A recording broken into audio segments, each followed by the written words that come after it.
Now let's talk energy, where Kenya is looking to transition to 100% clean power generation by 2030.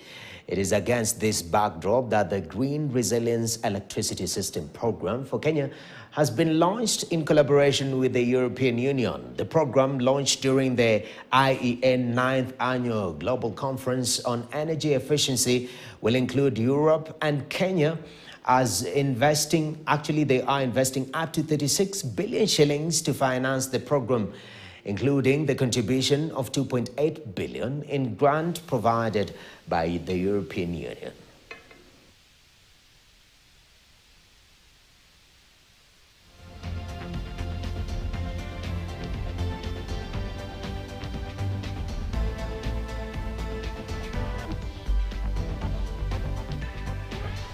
Today's launch marks another milestone in the long-standing and strong energy cooperation and partnership between European Union and Kenya.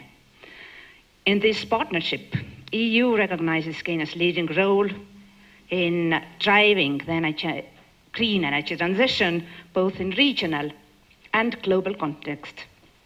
The Green Resilient Energy System Program will support Kenya's goal of a complete transition to 100% renewable power generation by 2030.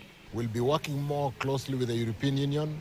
There's some good funding coming in, and we get some very good concession funding under this Green Resilient Electricity Program to support us to do that last mile so that we can quickly go to 100%. So we have been instrumental in bringing finance into green energy, like the Turkana wind power farm, Olkaria geothermal, and we stand at the government side for going 100% sustainable and green. Earlier on, we were talking about the finance bill and different